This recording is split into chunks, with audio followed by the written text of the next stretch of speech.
about before, and she decided to buy Abraham an Egyptian slave named Hagar, who, after hitting it and quitting it with the old guy, she delivers Ishmael, his first son. And then, miracle of all miracles, Sarah, who's about 2 hours older than dirt herself, she manages to produce Isaac. Hagar and Sarah are constantly fighting as to which one of these two sons is going to take over the tribe after Abraham dies. Well, he can't get any peace at night, so he decides instead to take Hagar and Ishmael and drop them off in the middle of Saudi Arabia. And he more or less says, don't worry about it. If you run out of food or water, Yahweh, God will take care of you. Well, apparently God did. They eventually arrive in the valley of Mecca, and where he grows up. He found water, they found food here, and he becomes a great leader of men. We believe he is buried somewhere near the Kaaba, the holiest stone of Islam. The problem is, of course, this is a holy site. We can't dig it up to find out where his body is, or even if it's there. But that's where Mecca gets started. Well, Abraham fathered many sons over his entire lifetime, and most of them just started migrating all over the place. They remained indifferent, the 12 tribes of Israel, and remained migrating everywhere. Ishmael, specifically with his sons, was one of the leaders that created many, many tribes in the middle of the deserts of Saudi Arabia. The rest of them are getting up here into Syria and Palestine and those places. Sarah was the first to die, and she was buried at Hebron in what is today Israel. At this side of the caves is Machpelah. Abraham follows soon after, but this is the one that really is the scandal to me. He dies at the grand old age of 175 years, just after he created a couple of sons. Imagine that. You're 175 years old and you're throwing out babies. And this is before Viagra. I mean, this man is my hero. But either way, 175, there's a site where you're supposed to be able to get in, but you can't. These caves are controlled by Israel today. They call it theirs. So Palestinians aren't allowed in. Bit of a problem, but that's where Abraham's buried. Between 1800 and 1450 BCE, this is the so-called Golden Age of Canaan, mainly because a lot of culture was brought in. Babylon attacked into this place, brought in and started trade with them. But unfortunately for the area, in 1674, the Hyksos take over this whole area, most of Canaan, and incorporating it in. And then, as we've talked about in the course, they also came in and took over the delta region of Egypt. So they didn't just take over Egypt, they took over a hell of a lot of land. But within 3 generations, the Hebrews migrated into this area, and then the Hebrews said, hey, you guys are good at business. So the Hyksos said, why don't you Hebrews come in here and run the country, run Egypt for us? And they did. They didn't have to pay taxes. We've already talked about some of this. And they set up the first ghettos in Egypt. So they weren't very popular with the Egyptians, and eventually they were evicted. Between 1450 and 1365, Egypt again gained control over themselves and started invading north into the Canaan area. They captured most of these cities all the way up to the border of Syria today, but then they had a major setback with Amenhotep III, Akhenaten. Once he did not want to be a military man, then all the people up in the north, the Mitanni tribes from Syria, the Hittites from Turkey, they all come thundering in and take over. Then, as we were talking about just recently, Seti I and his son Ramses II decided they wanted their land back, so they came over and took over Canaan one more time. It's during the early years of the reign of Ramses II, or Ramses the Great, that most people, most Egyptologists believe Moses was born. His parents, well, his mother specifically was a member of the Levite tribe of Hebrews still living in Egypt, and that made her a very holy woman, a very special woman. She was allowed to marry, but she was not allowed to have children. Well, some way, shape, or form, she came down with a bad case of ingrown papoose. Moses was born, and she had to get rid of him, so she put him in a basket. You know the story, kicked him down the Nile River. So he survived the water test. Actually, we believe the person that found him was actually Pharaoh Ramses' oldest daughter, Yetemun. So we have all the information on Ramses' family that we need, on Moses himself, but there's still a few historians that disagree with some of the facts. For instance, his name alone, translation in Egypt in hieroglyphics, Moses comes out to mean son of, and that would make sense, inasmuch as he was finally adopted by Yul Brynner here, well, Ramses. Either way, if you were taking this course in Tel Aviv, though, the Hebrews, the Jews today will tell you it comes from the Jewish word masha, to draw out. Moses tried to draw the people out of Egypt to head towards Palestine. This one, etymologically, word-wise, the Hebrew thing does not make sense. This is truly, Moses is truly an Egyptian name. Well, Moses, Charlton Heston here, he grew up under Ramses the Great, and he became a high priest of Egypt. We have all the records on that. And when you became a high priest, you were trained in sorcery and magic in order that you could do these magic tricks and be able to influence the people that your religious beliefs are in fact true and powerful. Moses, we learned apparently from the Bible, a lot of Hebrew sources and even the Egyptian sources, learned about his Hebrew origins somewhere around age 40. After this, he disappears from Egyptian history. According to the Bible, though, Hebrew sources, he went out here into the Sinai and wandered around for 40 years, worshiping the God of Abraham, Yahweh. 40 years out here is almost impossible for me to imagine. This is one of the hottest, desolate places on the planet, but he's out there. After 40 years, or age 80 if you will, he got recalled by God. God told him to go back and get the Jews, the Hebrews, out of Egypt and take them towards Palestine. Well, he got this message from a burning bush. I wonder what he was smoking. I just, to me, if a bush is talking to me, I usually seek professional help. But they didn't have to back then. It's called religion. So back he goes. Back in Egypt, he did, according to Egyptian sources, assume leadership of whatever amount of tribes were still left in Egypt.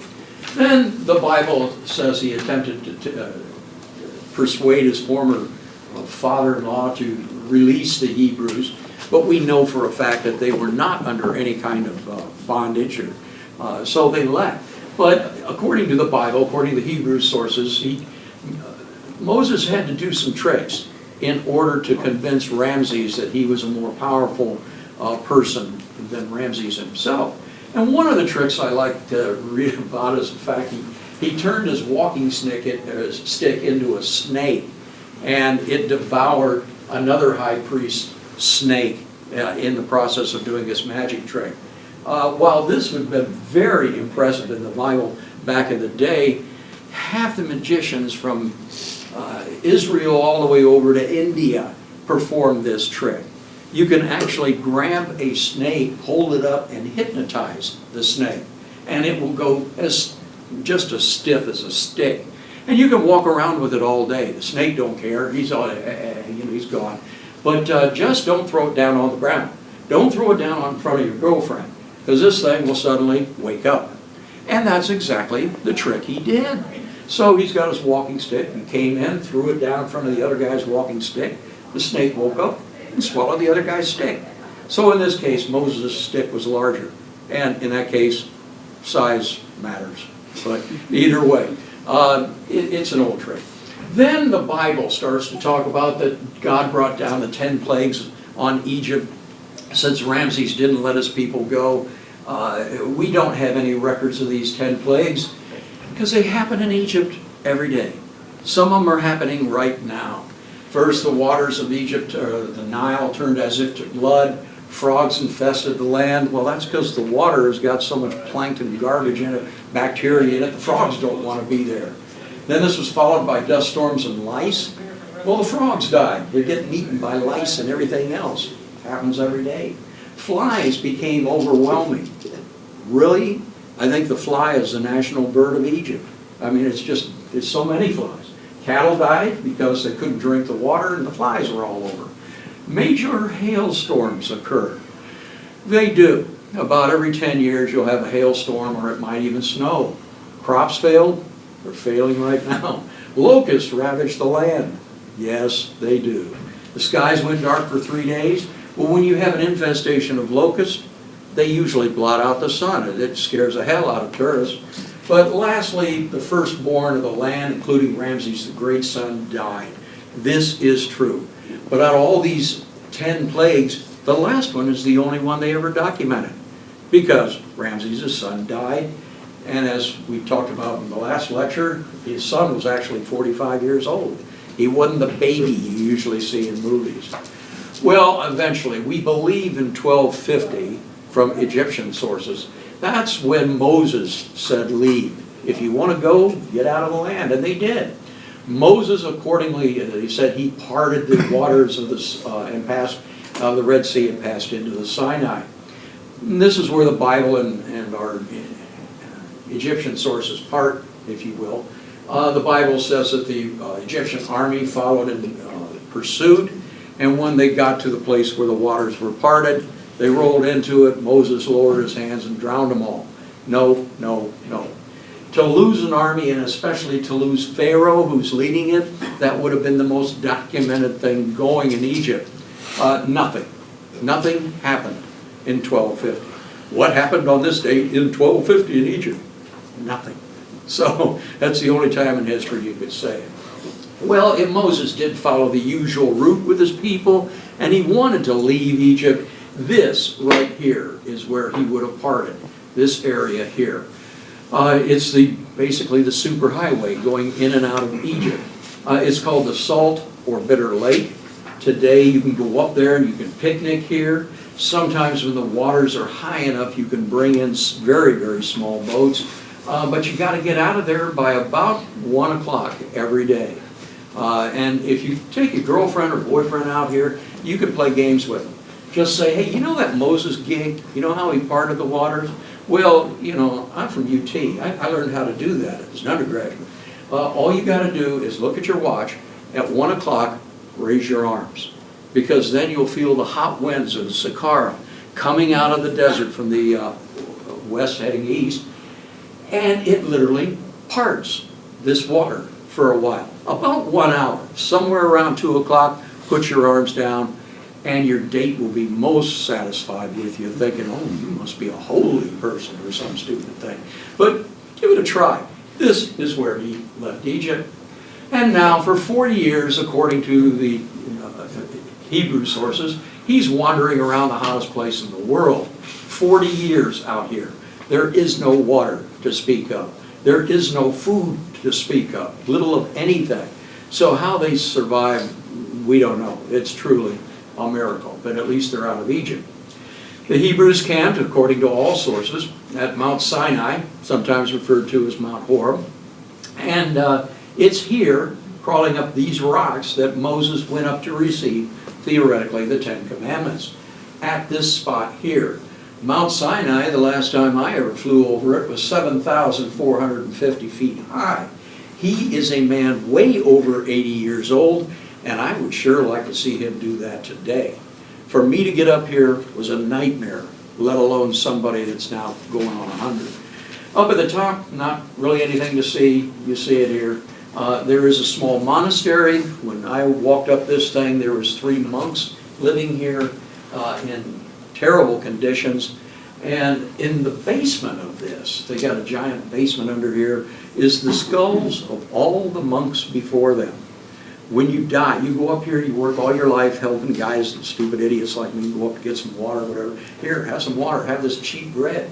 When you die, they used to cut off their heads, throw the body over the side of the mountain, you don't need that anymore, and engrave your name into the top of the skull and put it down in the basement.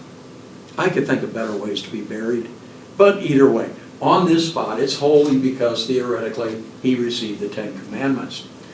Moses goes down the mountain, and according to all sources, Hebrew and Egyptian and Palestinian, by the way, sources, he found his Hebrews adoring the old gods of Canaan and also a lot of the old Egyptian gods. So enraged, he threw the Ten Commandments down and broke them up. Yes, this might have happened, inasmuch at this time the Hebrews were a monolatry, not a monotheism. Monolatry meaning they believed in Yahweh, the God of Abraham, as the overall deity, but they also believed in all the other deities that they picked up in Egypt and in Canaan itself, and thus they, why hedge your bets? Enjoy a lot of deities, not just one. But Moses, he rejected all this and he said, you must adore just Yahweh. Now I hope there's nobody in the room who's a Hasidic Jew, because you're not allowed to say the word Yahweh. That is God's secret name. Usually if you write it down in some holy book, they only write it YHWH. All deities that are very precious to the Hebrews, they do that. If you just want to say it publicly, if you were in Tel Aviv today, you would say Adonai, meaning Lord or Master. That was the public name, but nobody but the high priest in temple at low breath was supposed to say that. But Abraham said, just believe in Yahweh and nothing else.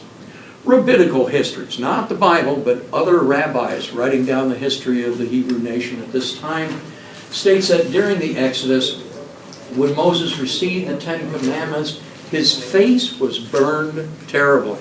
And for the rest of his life, he had to walk around with a veil over himself. Hell of a thing. What the hell was he holding? Something nuclear? Whatever the Ten Commandments are, don't get close to them. Well, because of this, it was dangerous to carry these stones. He ordered the only carpenter the Hebrews had with them, a guy named Bezalel, to build the Ark of the Covenant, something to put the stones in. The Ark looked like this. It's 3 feet by 9 inches by 2 feet 3 inches by 2 feet 3 inches, covered entirely in gold. It could only be carried by lifting up 2 shafts of wood, Acacia wood, the hardest wood in the world. The problem, did this ark really exist? Yes, it does.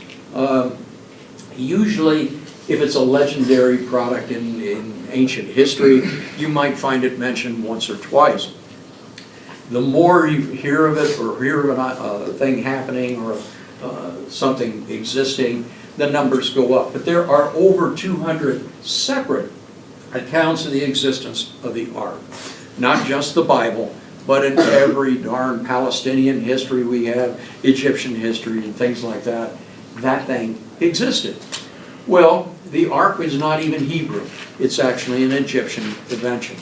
When we were talking about Egyptian religion, you might remember that the Egyptians used these things and carried gods and goddesses theoretically from one temple to another. I am the great god of beer. She is the great god of the flower of the Nile, whatever. I want to go visit her. So they put my soul in this box, transport me over to her, we had lunch together, and then bring me home. This is an Egyptian ark, a real one. So the Hebrews simply picked up on this, put the Ten Commandments in there, and following the exact same traditions as the Egyptians, they hauled the Ten Commandments around. So the Hebrews believed that the high priest of Egypt could go into a temple with the ark and hear messages back and forth from God through the wings of these cherubs. The cherubs are also an Egyptian invention. They were angels with wings basically to defend tombs. Now if you and I went in here, we'd probably never hear anything. But high priest, theoretically, you could ask them a question, they'd go into where the ark was, and they'd get the answers for you. So the ark was in essence a cell phone from God. So while they were still migrating, the Hebrews, whenever they stopped, they kept the ark in a tent complex that looks like this. Tent wall going all the way around. You and I or any Hebrew could go in here to either get married in front of the tent that held the ark, or even get baptized, which they used to do. Nobody but the high priest and his immediate assistants could go into the tent here because it was dangerous, the Ark of the Covenant that was there. The entire complex was referred to as Shiloh. Yeah, that's the name of the Civil War battlefield. The Shiloh Meeting House. Somebody thought, that sounds like an exciting religious term, we'll call our meeting house Shiloh. It's the home of the Ark.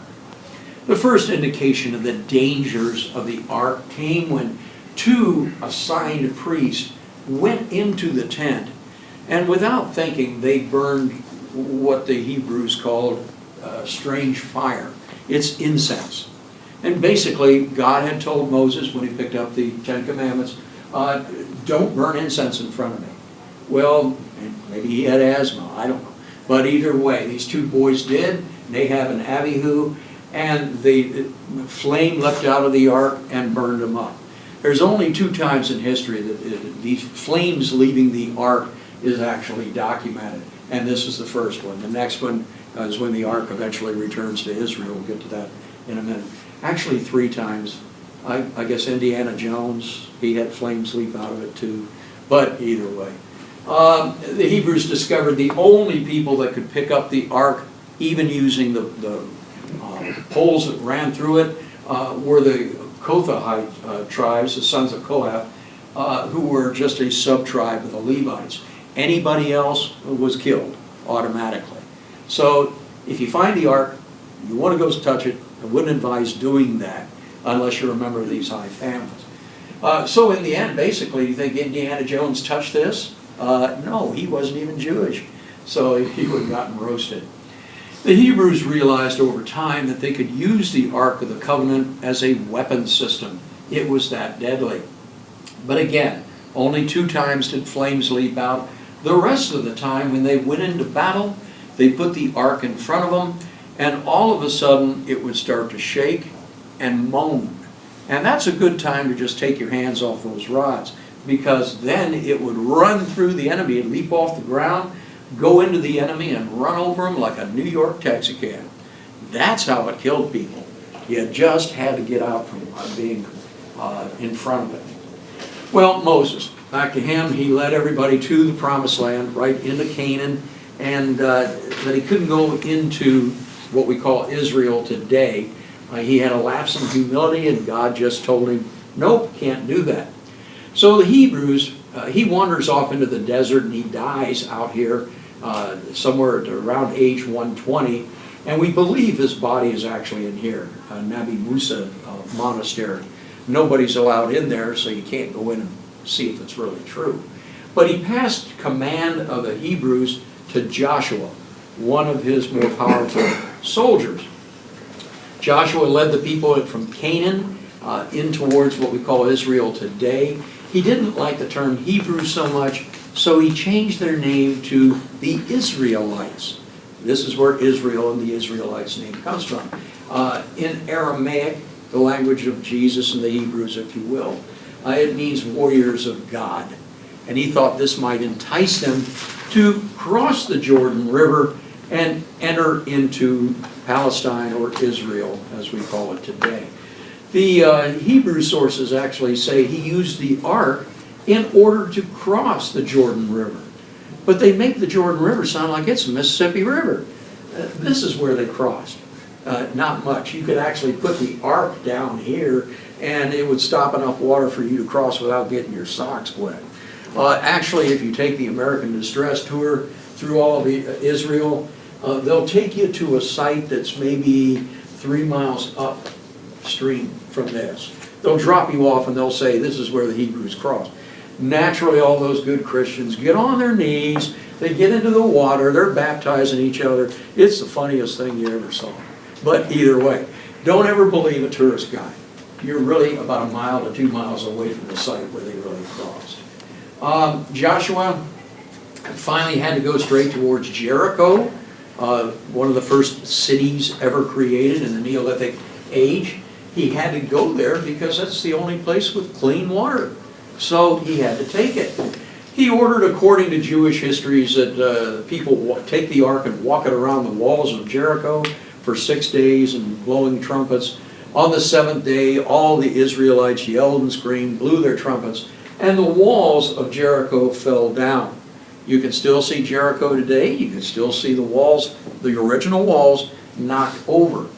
What bothers historians is, well, by the way, after this, they went inside and they killed off every man, woman, and child that lived in Jericho. They left nobody. They just killed everybody. Good people, bad people, I'll leave it to you.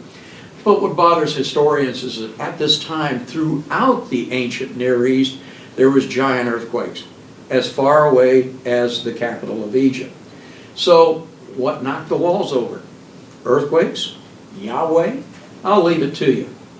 These are the original walls of Jericho.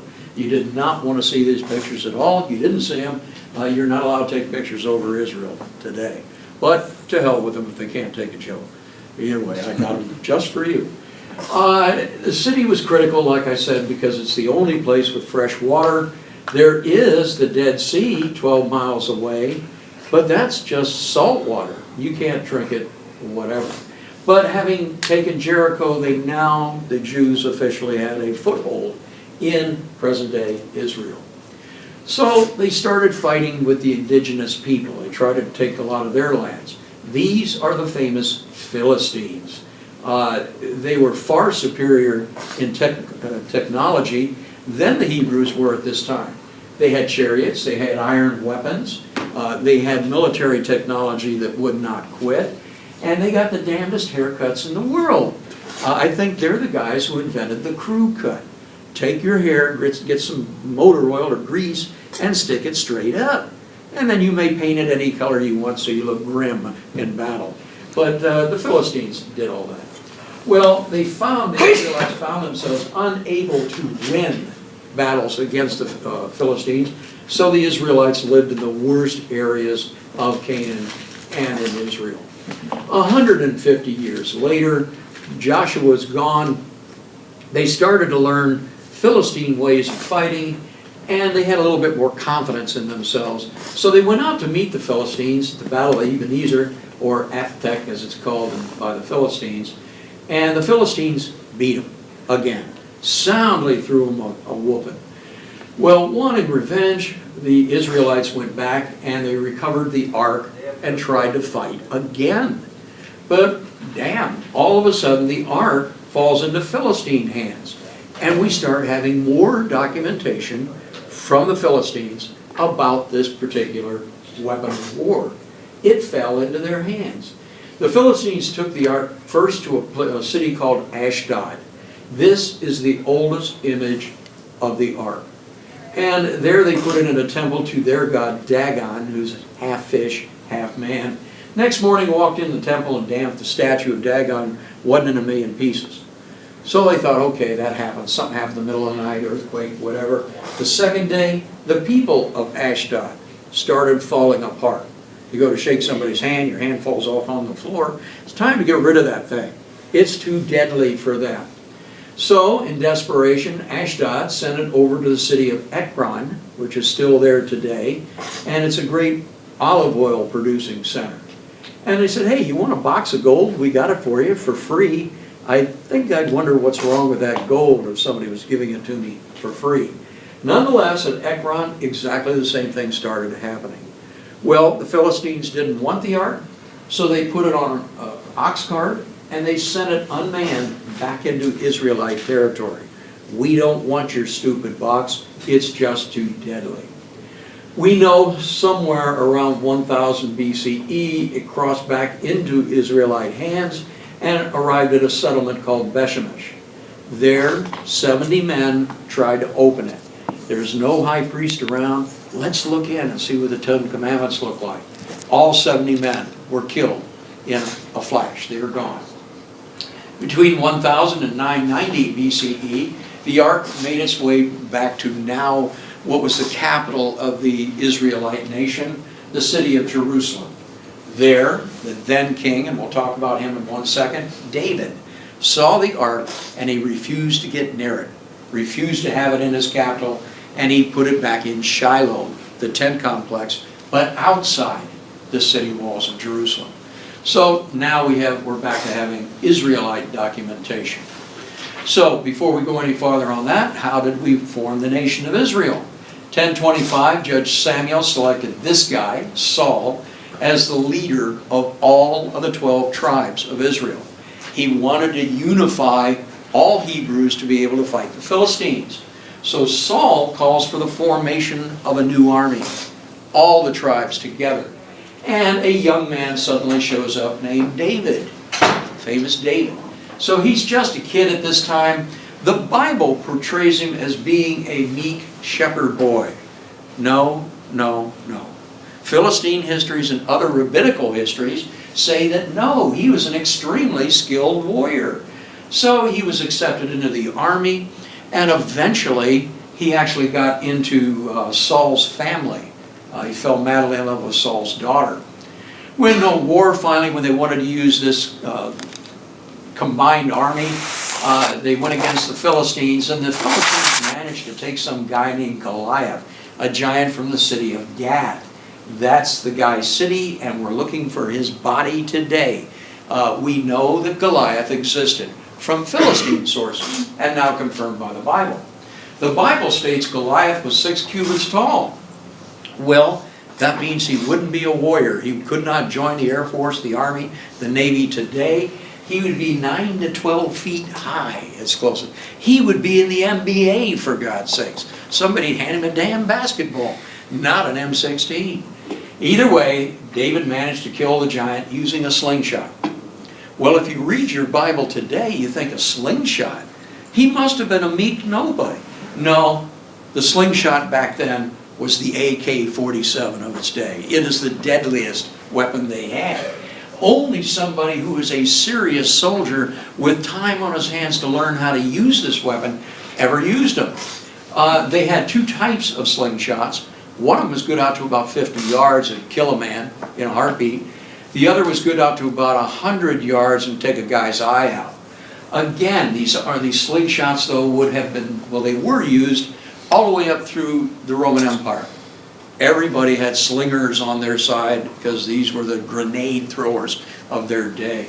So what they're telling you here is, since he was a slinger, boy, he was a good warrior. He knew what he was doing. Well, David became very popular, and that made Saul jealous according to the Bible. And David wanted to marry Saul's daughter, Michal. Whatever you do, this has always bothered me. Don't name your daughter Michal or Steve or Robert. Give her a good name. But either way, Saul was jealous over all this. He said, don't do this. Well, I'll let you marry my daughter as long as you go out and deliver, this isn't in the Bible, it's in other rabbinical histories, but the foreskins from 100 Philistines. Well, now imagine that. Some little guy comes over and says, excuse me, I want to get married, but I need some foreskin. Could I have the end of your man thing? You're going to have to kill that dude to get that. And he did. He brought it back, and he finally married Michal after delivering this gift. Don't ask your future son-in-law to do that. Please, don't follow history. But he did. Then, according to every source we had, Saul got jealous and tried to kill David with a spear. Now, according to the Bible, David fled into nearby mountains and watched sheep for a while. Nope. According to every other source we have, including the Philistine source, he became a mercenary. He changed sides, and he started fighting with the Philistines for pay. So, he's fighting his own people at this time. At a battle called Mount Gilboa, Saul's army was defeated. Saul was about ready to be captured, and he flung himself on his sword, killing himself rather than become a captured king. We don't know if David was at this battle, but we know after this, he changed sides again, went back to the Israelite side, and they elected him as king. From this time on, he starts training everybody how to fight like a Philistine, and the Hebrews start winning. About 1050 BCE, non-Semitic speaking or Aramaic speaking peoples, Philistines, started migrating into Canaan from the north, from Phoenicia and these areas. And when they came in, they sort of intermingled with the southern Philistines, but then they decided to change their name. They decided to call their new home of Israel and Palestine today combined the area of Palestine, and thus they named themselves the Palestinians. Who was there first? The Hebrews or the Palestinians? Well, Palestinians, or the Philistines. But I love the beard, sharp to a point, whatever, strange looking looks. But this is what David and his new army were fighting. David managed to defeat the Philistines after a while and secured most of Canaan for the Israelites. This is when he demanded that all the 12 tribes of Israel stop migrating anywhere, settle down, pick a city, and thus Israel, the state of Israel, was formed. David realized once he formed Israel he needed a capital, so he took over a Jebusite, a Philistine city if you will, and it was named Salem. Well, take Salem, add a few Jews, and you have Jerusalem. Either way, that's where he took over. Then he wanted to try to get some cohesion going between the Hebrews and the Philistines, so he fell madly in love with a Jebusite princess named Bathsheba. They got it together, they hit it and quit it, whatever you want to call it. She became pregnant, and she becomes the mother of Solomon, the next king of Israel. David ruled for about 35 years and died about that. Then Solomon, his son, takes over. Not the smartest kid in the world, even though they make him out to be very wise. But we'll get into this. For the first time, though, he looks out, he sees Shiloh with the Ark of the Covenant. He wants to use the Ark, so he starts building the Holy of Holies, a temple for the Ark. Construction, we know, began in 966, but it took him 11 years to actually put up this Holy of Holies in the middle of Jerusalem, simply because Solomon also threw in a palace for himself. So he was building a temple and a palace. Well, this effort pretty much bankrupt the Israelite state. This is what the original one would have looked like. You had a wall going all the way around it so nobody could get in, the priest. You would have to enter the front door here. This is where all the marriages and baptisms took place. But the ark was stored in this tall structure at the back, and only the high priest, again, and his assistants could go in there. This is what the temple looks like today. Forgive me, you're not allowed to see these shots again. It's holy to Islam, it's holy to Christianity, but it's extremely holy to the Jews today as well. So they don't like you taking pictures. Still a beautiful place. This so-called West Wall over here, this is the famous Wailing Wall, where Jewish men and women go and you can pray and theoretically talk to Yahweh here. Actually, it has no religious significance at all. It just happens to be one of the walls of Solomon's palace. So it was attached to the Holy of Holies. When the Israelites became disgruntled that Solomon was spending so much money, not just on the Holy of Holies, but the palace, they quit paying for it. They said, no more. We're not going to pay your taxes. So Solomon turned to the Phoenicians. Today we call them the Lebanese. They owned a country next north of Israel that was about 200 miles long, 20 miles wide, same as Lebanon today. And they were the richest people in the Mediterranean. They were the greatest sailors. They did a lot of trading. So they had money, and they said, sure, we'll help you out. And so they started building the temple for the Jews. And pagans, if you will, working on a holy site made no sense. Well, their work was going too slow. So according to legend, Solomon asked God to give him some assistance in this. And God sent him down this book. It's called the Key of Solomon. And inside of it is a number of Jewish prayers that if you say over and over and over again, you will conjure up things, supernatural beings, be they angels, be they devils, be they grad students, doesn't matter, something evil, you will conjure and they will help you do your job. It's the damnedest book in the world. There's only about 100 copies of it, and I have one in my office, but it'll tell you how to do things, but it won't tell you how to correct things, to go back to it. For instance, if you're bored on Friday night and you want to sneak into the ladies' dorm and look at them all while they're showering, something crazy, it'll tell you how to become invisible. You go into a dark room, close the door, can't see a damn thing. For 3 days, you're supposed to sit there without eating or drinking, saying the same prayer in total darkness over and over and over. Now, after that time, you probably come out and think you are invisible. Don't take your clothes off and wander around UT. You'll be arrested. But it won't tell you how to become visible again. So that's a damnedest thing. I tried it, but I could only make it about an hour before I went and had a beer and gave it up. But Key of Solomon, he finishes this. But then using his alliances with the Phoenicians, Solomon and the Israelites started trading with the whole world. And every time Solomon came up with a new trade deal, damn if they didn't throw in a wife or a concubine to seal the deal. So our wise Mr. Solomon had 700 wives and 300 concubines by the time he died. Guys, don't do that. You're going to be damn lucky in your life to please one woman. Even two, you're going to have arguments. Remember Abraham. 1,000? Imagine Christmas and you got to buy presents for 1,000 women. And then remember their birth dates. Oh, no. This is not a smart man. Stick with one woman. That's it. He had visitors all through his life, but according to an Abyssinian book, this is Yemenis, if you will, southern Saudi Arabia, the Kebra Nagast states that the Queen of Saba, that's the name of her real country.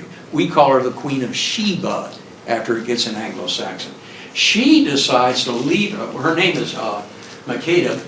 She decided to leave her home in Yemen and travel up the Frankincense Trail, it runs on the western side of Saudi Arabia, and go up here to Jerusalem and find out who this guy is with 1,000 wives and everything else going. When she got up there, according to this manuscript, she had, let us just say, close personal communications with Solomon. On her way home, she discovers she's got a bad case of ingrown papoose. She's knocked up. So, and also, her Egyptian personal servant was pregnant by this. He's got 1,000 women, and he needs 2 more. This man needs professional help. That's all there is to it. Well, from this, a son was born named Menelik. When he grows of age, he decides, or his mother decides to give him half the empire that she controls. So she gave him the country of Ethiopia, right across the Red Sea, which she also controlled. Menelik reached manhood and he decided to go see his biological father, hangs out with Solomon for a while, and then he has to go home. Solomon didn't want his biological son going home without any protection, so he ordered all the tribes of Israel to send male members, the firstborn male members, to accompany his son home. These sons did not want to go away from Israel. So in revenge, they stole the Ark of the Covenant. They took it with them. But Menelik never knew he had the Ark in his presence until he got to this site, which is Elephantine Island in Egypt. The Egyptians then take over and they document the fact the Ark was here. Never made it to Tanis. Remember that city from Indiana Jones? That's way off the camel trails. Never hit that. But it was here somewhere, and it's documented. Well, believing it was God's will, Menelik took this ark and he kept it. He didn't return it to Daddy. And he went up here in northern Ethiopia to a city called Axum, and he placed it in the most sacred building they have. Where's the ark today? It's in here, St. Mary's Church in this town. It's the most northern church, Christian church, Coptic, whatever, in the sub-Sahara. These pictures were taken in 1979. I had to fly in with a bunch of special ops guys to pull out some friendly indigenous people, guys that we like. Ethiopia used to be a Marxist nation, and these guys were doomed to die, so we wanted to get them out. Landed outside the city, I put on Ethiopian-style dress. I wanted these pictures. Now, there's a problem with this. I got in here, I took the pictures, we got our people out either way. But if in the military, if you have an ammunition dump and you want to protect it, You usually put it all in one building and wrap a string of barbed wire around it. Maybe have one mean-looking guy guarding the place. If you have larger, like artillery pieces, something else, 2 strands of barbed wire, a lot more guards.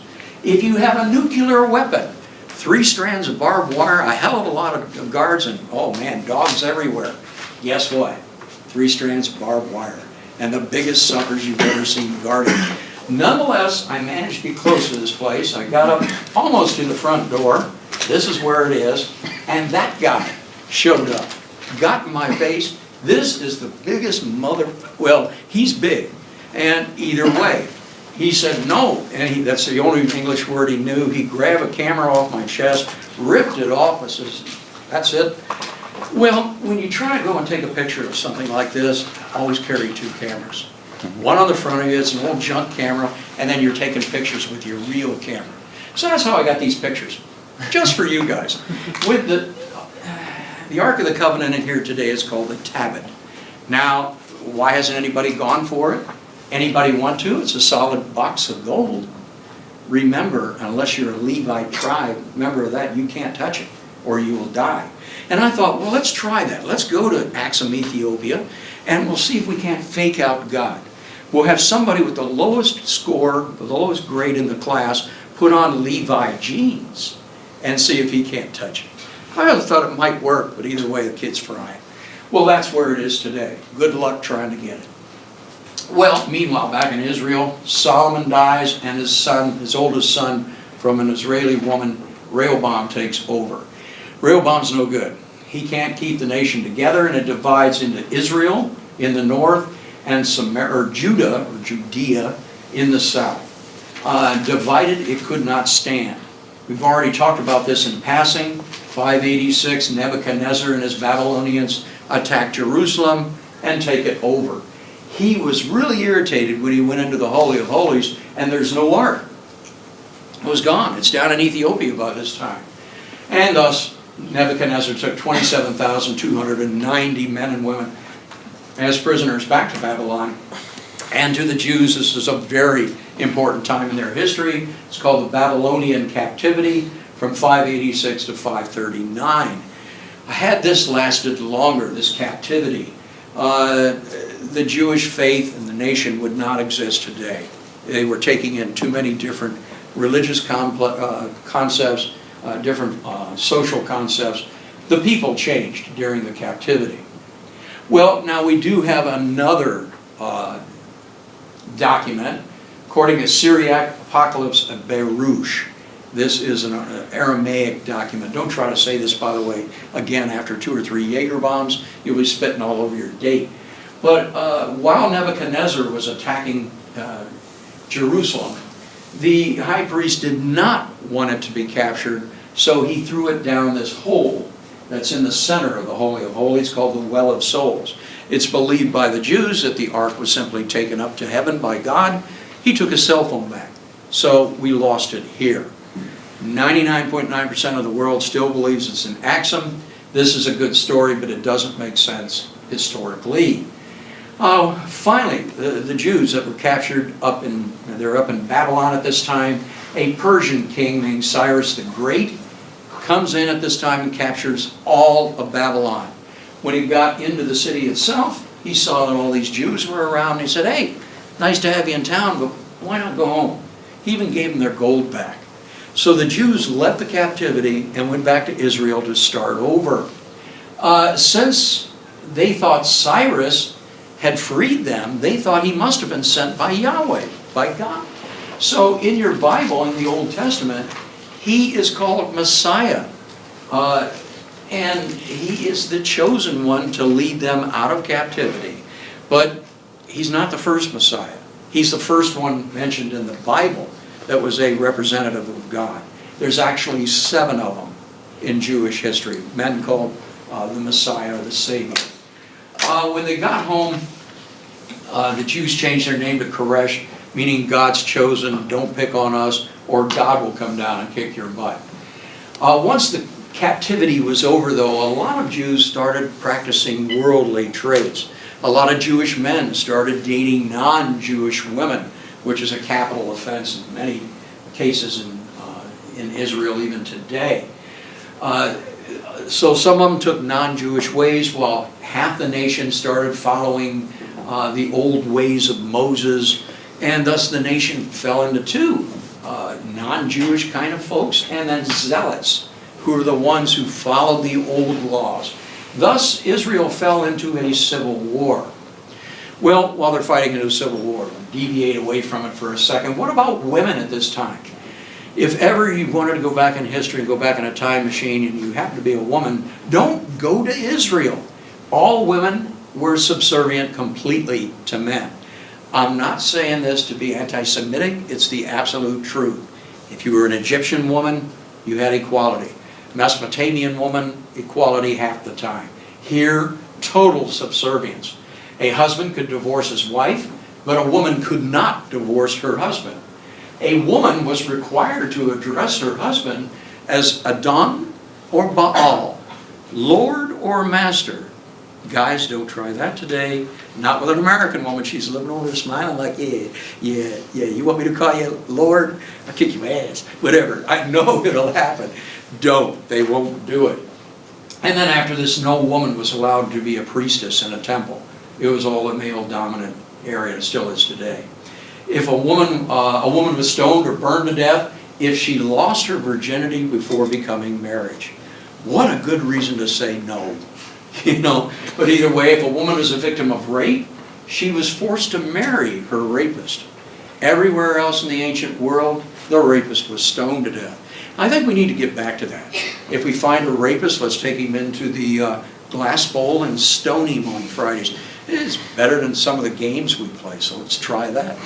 Either way, if betrothed and raped, she was stoned to death. Women were always buried in a lower position than their husbands. A little bit on the rough side, any way you look at it. Going on in history, in 332 BCE, Alexander the Great, northern Greek, a Macedonian, conquered Israel. On his death in 323, General Ptolemy, one of his best friends, took over Egypt, and with it came Israel. So he didn't like the Israelites very much, so he formed a Jewish council of elders to manage the country for him. 200 BCE, the Seleucids, this is basically the Syrians, if you will, started arguing with the Egyptians. They got in a fight, and the Seleucids, the Syrians, won. After this, they conquered Israel. But these folks up here, the Seleucids, were more or less Greek in belief. They believed in Greek religion, Greek everything, social ideas. So when they saw the Jews, and especially their Hebrew faith, they said, no, we don't like this. So they rededicated the Holy of Holies, the temple in Jerusalem, which was still there, to Zeus. And they abolished the Sabbath, the holiest day when Israelites would pray. They would hang any Jewish woman who circumcised a male child, something every Jew had to do, and then hung the children from the dead woman's mother's neck. They were trying to eradicate the Hebrew faith. Well, the Hebrews rolled up against this and started fighting. One guy got together a guerrilla kind of army, a fellow named Judas, not to be confused with the guy that was with Jesus, and with a nickname of Maccabees, or Maccabeus, another title naming the Hammer. He started fighting these Seleucids. It began with just a small, like I said, guerrilla war. Finally, he came up with enough army to actually defeat them in a battle called the Emmaus. And he ousted the Seleucids from Israel. Israel became a nation once again. December 164 BCE, Judas enters Jerusalem, and he rededicates the Holy of Holies, still there, to Yahweh. But the event occurred at night. They needed light to do the ceremony. So they started using 5-stem candelabras, which the Israelis call the menorah today. This ceremony with all these candles was the first Hanukkah, the first lighting of the lights, if you will, and rededication, which they do every year. Judas continued fighting against the Seleucids, but then he dies in combat. Judas's brother Jonathan assumed control. He dies fighting the Seleucids. His brother Simon was assassinated. He wasn't Jewish in a by the zealots in 135. Simon's son, John, decides he can't fight these people anymore, these right-wing religious zealots. So he makes that cell phone call to Rome. Never invite an Italian into your house. They will never go home. They will stay there forever. And the Romans did just that. They took over the country. The Romans came to the aid of the Jewish leadership in 63 BCE and started trying to stop the infighting between the liberal Jews and the zealots. In that year, General Pompey, friend of Julius Caesar, later arch enemy, ruled into Jerusalem, sacked it, went up to the temple, and was infuriated when he could not find an Ark of the Covenant. It was still gone. Nonetheless, now the Romans are in control. They didn't want to try to run the country, so they created puppet kings to do so. One of the members that they placed in charge of the whole country was Herod. This guy, we only have 2 statues, and that's one of him. They call him Herod the Great, simply because there was a lot of Herods that ruled Israel for the Romans. But he was not great. He formed his own KGB. If you said anything against him in public, he had you killed. Really a bad guy. He even killed his wife when she became pregnant because he started to think, maybe she's going to have a male child. The child will grow up and usurp the throne from him. Really a bad guy. Herod dies in 4 BCE.